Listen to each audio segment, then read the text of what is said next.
Je remercie aux signataires de l'accord qui ont compris le sens de ma démarche et ont eu la patience d'attendre sa mise en œuvre.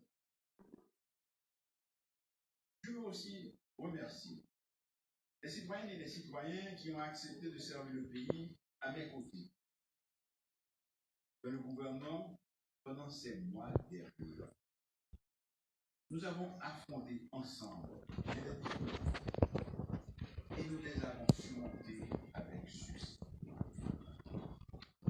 Mesdames, Messieurs, je vous sais gré collaboration désintéressée. Et je vous souhaite de garder les mêmes bonnes dispositions à servir notre pays qui aura certainement besoin de vos compétences en d'autres domaines.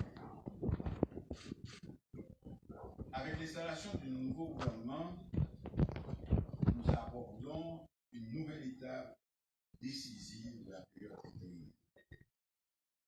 Je n'apprends rien à personne en disant que l'une des tâches principales de ce gouvernement est de créer un environnement sûr et stable, propice à l'organisation des consultations populaires pour l'adoption d'une nouvelle constitution et le choix de nouveaux élus qui auront à gérer notre pays tant au niveau national qu'au niveau local. C'est un challenge ambitieux et difficile. Compte tenu du climat d'insécurité que nous certains ont choisi de faire régner dans les divers points de notre territoire. Qui dit nouvelle constitution suppose l'élaboration de textes consensuels, des débats publics, une grande campagne d'information et de promotion auprès de la population.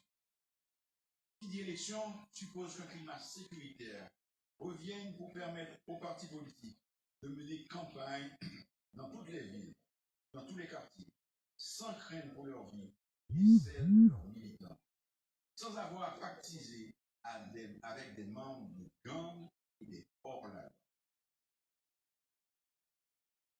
Chers compatriotes, en acceptant d'assumer la fonction de chef de gouvernement, je vous avais promis de parler près, sans langue de bois.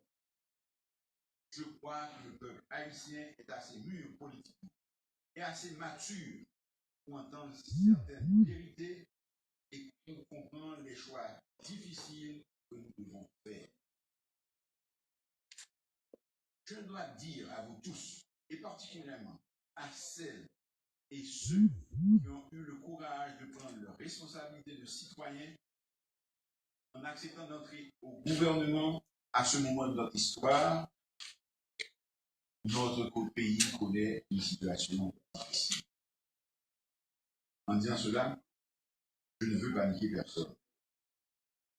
Mais il nous incombe de bien cerner la complexité de la situation si nous voulons prendre ensemble les bonnes décisions. Sur le plan sécuritaire, nous faisons le maximum avec les moyens dont nous disposons pour restaurer l'autorité de l'État et mettre hors d'état de nuire ceux qui veulent maintenir le chaos et empêcher la normalisation de la situation. La police d'Haïti, soutenue par les forces armées d'Haïti, a commencé à resserrer l'étau autour de certaines zones de non. Cette stratégie doit se poursuivre et s'intensifier au fur et à mesure que nous recevrons des équipements et des moyens appropriés. Une fois de plus, je dis à ces jeunes gens déboussolés qui se sont laissés séduire par la violence armée qu'ils doivent déposer leurs armes, sinon, tôt ou tard, ils seront neutralisés et finiront en prison où ils risquent de perdre la vie s'ils résistent aux forces de l'ordre. Parce que, pour construire cette nouvelle Haïti dont nous rêvons, force doit rester à la voie. Comment pouvons-nous espérer un retour à un fonctionnement normal de nos institutions dans une ambiance d'insécurité générale? Comment rétablir la sérénité et le calme indispensables pour l'organisation des consultations populaires? Comment assurer et attirer les investissements massifs nécessaires pour la création d'emplois durables et bien rémunérés pour notre jeunesse? Comment pouvons-nous exploiter notre potentiel touristique considérable? S'il y a une question sur laquelle nous pouvons trouver un consensus national, c'est bien sur la nécessité de rétablir l'ordre et la sécurité. J'invite donc tous les secteurs, y compris ceux de nos compatriotes qui n'ont pas adhéré à l'accord du 11 septembre 2021, à faire un faisceau au gouvernement pour nous croiser ensemble insécurité et l'ennemi Haïti qui déboule.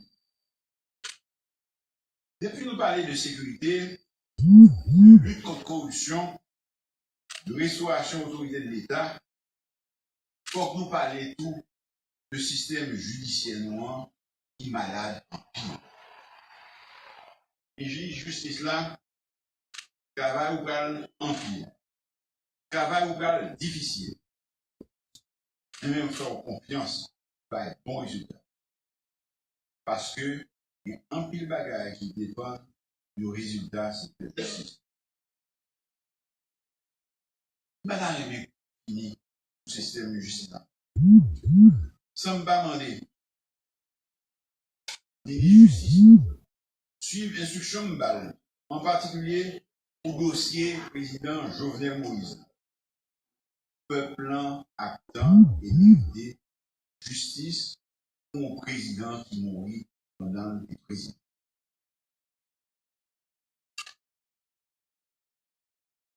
Papa le bail, feuille de route ministère.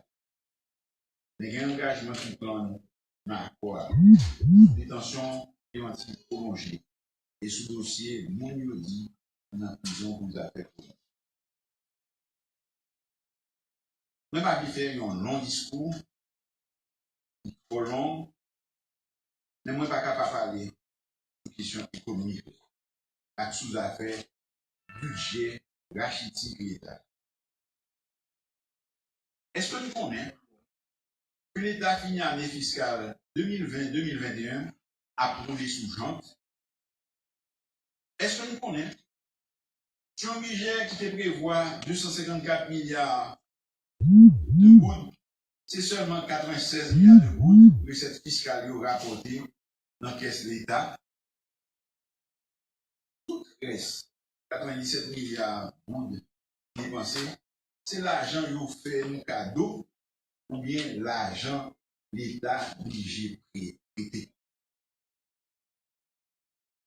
Ça fait un déficit budgétaire qui dépassait 72 milliards de gouttes. Et il y a 30 milliards en subvention gaz là seul. Il y a un économique qui dit pour exercice 2021-2022, subvention ça a monté à 60 milliards de gouttes.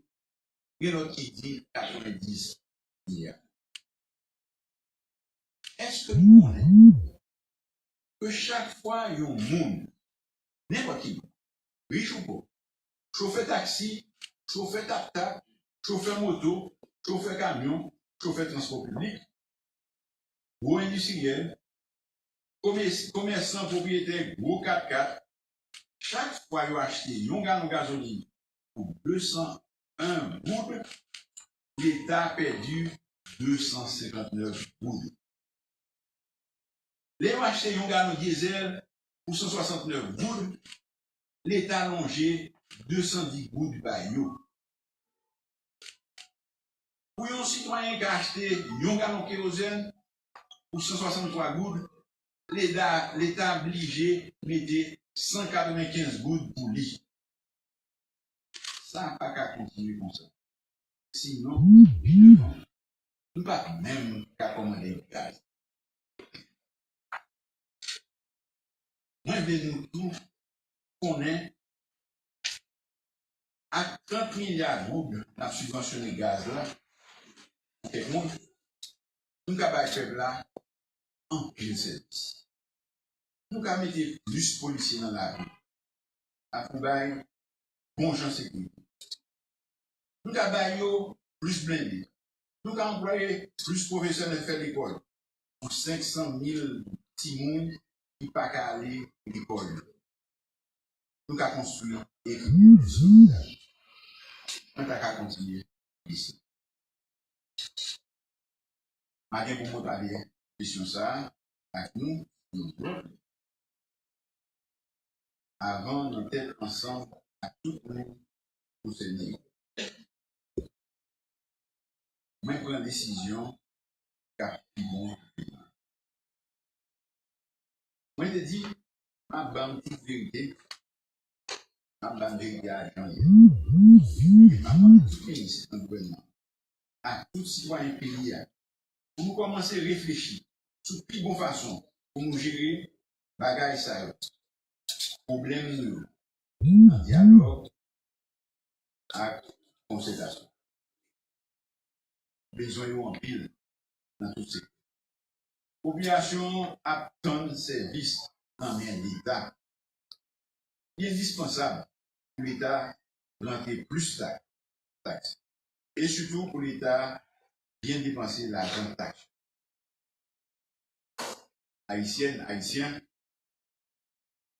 ces contributions nous cap aider l'État à remplir au rôle comme ça doit.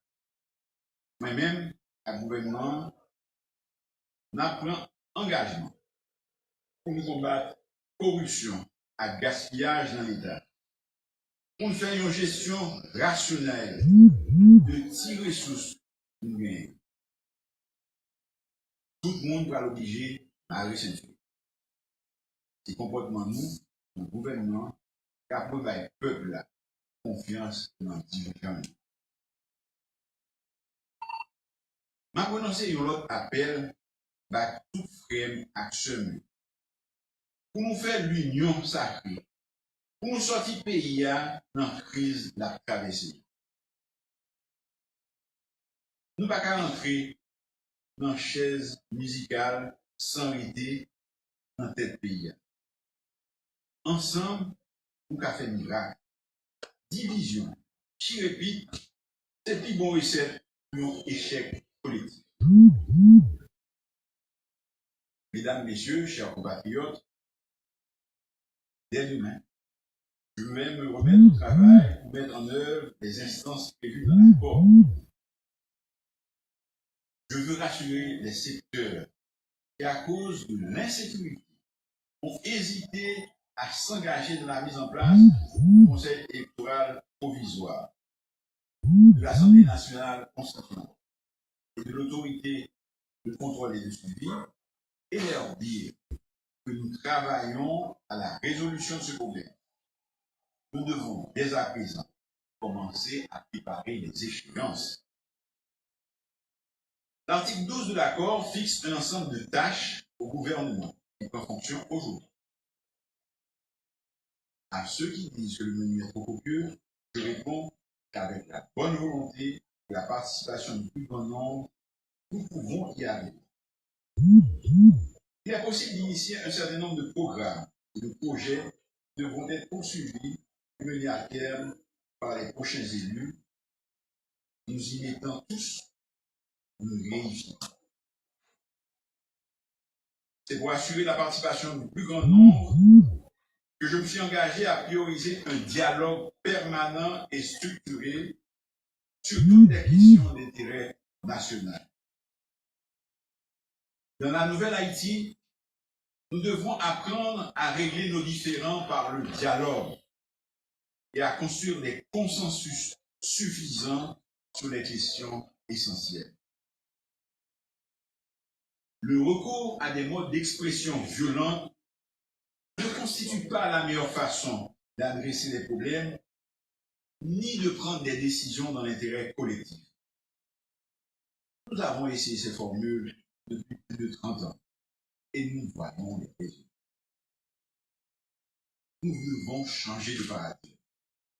Quelque chose doit changer dans notre pays de notre façon de faire, de notre façon d'être, de notre façon de vivre ensemble, de notre façon de partager ce que nous avons.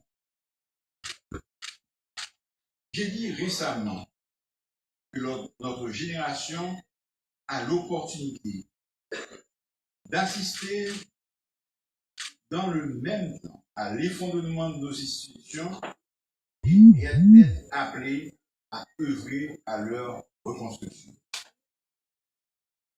Nous ne pouvons pas rater ce rendez-vous avec l'histoire.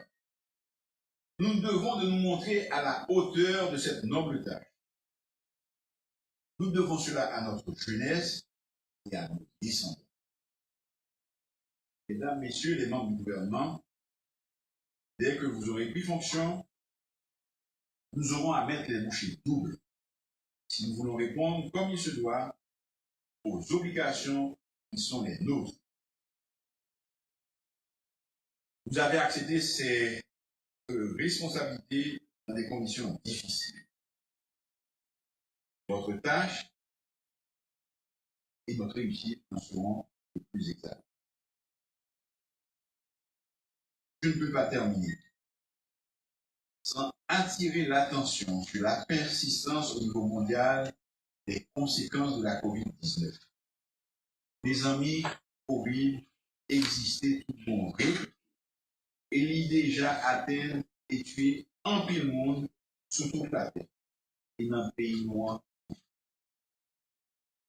Ma pandémie santé publique pour lui lancer rapidement une campagne information pour encourager tout le monde dans le vaccin contre COVID-19. Jodi a Haïti risque de tourner un pays isolé parce que nous ne pas dans le vaccin. Nous avons dégagé pour mettre jeunes. Plusieurs millions de doses. Donc, on a besoin pour vacciner le maximum de monde. Maintenant, tout le monde prend conscience de ça et fait ça qui est nécessaire pour le virus là nous camper. Chers compatriotes, chers amis, nous avons rendez-vous avec l'histoire. Sachons nous montrer à la hauteur de ce moment. Merci.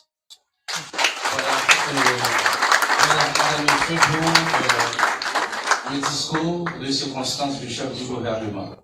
Et comme c'est prévu dans l'arrêté, au niveau de l'article 2, et comme le veut la tradition aussi, le PM, dans quelques instants, va remettre une ampliation à chacun des intéressés. On invite donc le protocole. Bien. D'accord? Donc, on procède à la lecture alors, à chacun des intéressés, une ampliation va être remise par le chef du gouvernement. Et à l'instant, on appelle le citoyen Jean-Victor Généus, le nouveau ministre des Affaires étrangères et des cultes, avec vos applaudissements.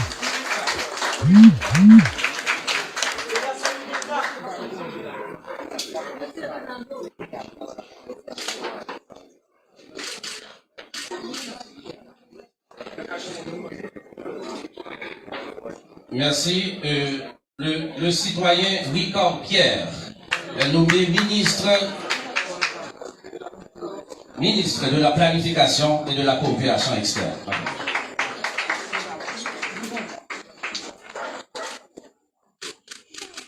Le citoyen Béato Dorsey est nommé ministre de la Justice et de la Sécurité publique.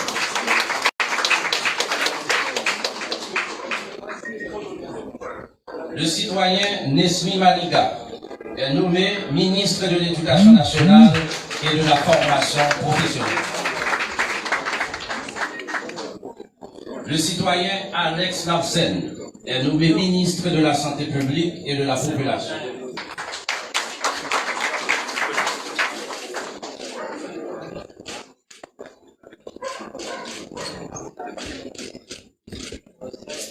Merci. Le citoyen Rosemont Prader est nommé ministre des Travaux publics, Transports et Communications.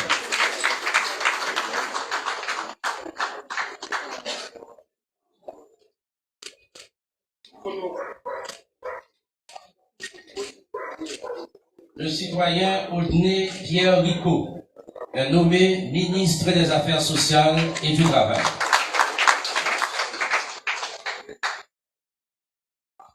La citoyenne Raymonde Rival est nommée ministre de la Jeunesse, des Sports et de l'Action sociale.